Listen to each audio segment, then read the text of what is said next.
kun san tun lokacin da Sheikh Abubakar Gumi yayi bayani a cikin Where I Stand, tun lokacin da aka yi 1979 revolution na Iran da shi Khomeini ya zama shugaban Iran ko, to tun a lokacin abin da yasa ahlus sunna suka ki kasar fa nake so in gaya muku, sai ku ji da gaske suna da gaskiya ko ba su da gaskiya. Iraq a lokacin Saddam Hussein shine shugaba 1979,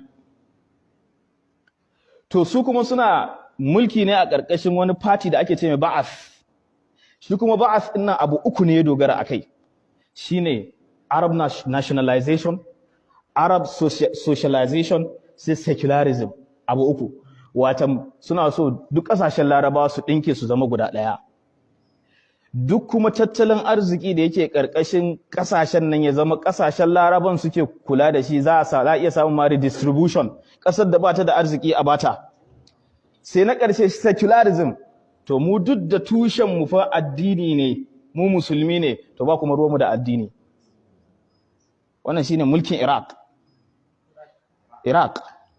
a lokacin Saddam Hussein, Iraq.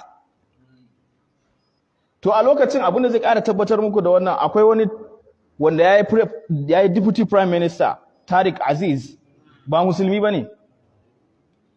An haife shi ne ga Catholic family, asalin sunan shi ma Yohana ne. To saboda wannan Arab nationalization ɗin sai ya ce shi ma bari ya canja sunan shi ya koma Tariq Aziz, sai ya koma Tariq Aziz, amma ba musulmi ba ne. To Khomeini sai ya ce ni kuma ba zan kalla ƙasan Iraq, Malam Abubakar Gumi ya yi magana nan ba ni nake yi ba. Khomeini ya ce ba zan kalli Iraq a matsayin ƙasa musulma ba saboda ta ce ita secular ƙasa ce. Wannan sai ya zama barazana ga Saddam, sai America wacce da tana bayan sha ko, sai ta dinga da Saudi Arabia, da America da Saudi Arabia sai suka dinga taimaka ma Saddam da kuɗi. Ka je ka yi attacking Iran. To ita kuma Iran sai ta tsaya ta naɗe hannunta fi sabilillah. Ba zai yi ba ko? To Iran sai ta kare kanta.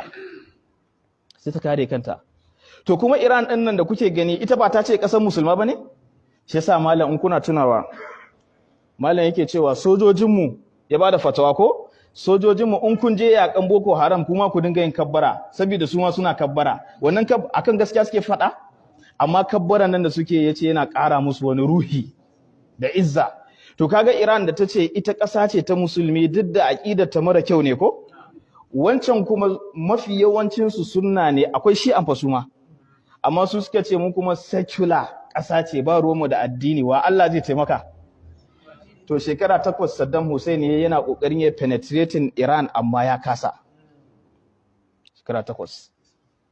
Saboda Iran, America ta sa mata sanction tun 79.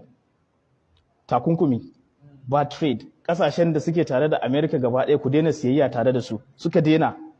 Venezuela da aka mata wannan, Thomas Sowell a cikin littafinsa Poverty, Wealth and Politics, a ciki yake magana yake cewa malaman tattalin arziki sun tattauna sun ƙara ma junansu sani, shin geography inda ƙasa take samun kanta a ciki yana determining geographic determinism, shin inda ƙasa ta samu kanta yana da alaƙa da arzikin da za ta yi ko rashin arzikin da za ta yi. Malamai sai suka ƙara ma kanta, sai su ƙara ma junansu ilimi, suka ce akwai ƙasashen da in suna da wannan yana taimaka musu, amma akwai ƙasar da bai taimaka musu. Ku kalli Venezuela, sai ba da misali da ƙasa biyu, Venezuela da ina, wawa ne cika Najeriya da Najeriya.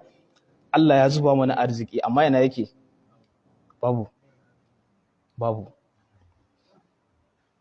To wannan ƙasa ta Iran sai ta yi amfani da duk da takunkuman nan. Venezuela aka ce in ka ɗauki mutum 4, 3 a cikinsu ba su da ko sisi, abinci ma ba su da shi, 3 a cikin mutum 4 ba su da shi.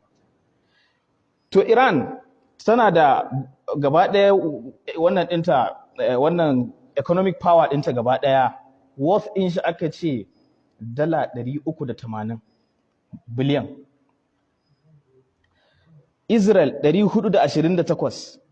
Na Iran ƙasa yana daidai, watan ya gaza da rabin na Saudiya, ya gaza kuma da kusan kashi 70 da na Amerika. Kun san Amerika a ƙarni na 20, shekara 150 da suka gabata, aka ce gidajen da suke da wutar lantarki ba su fi 3% ba.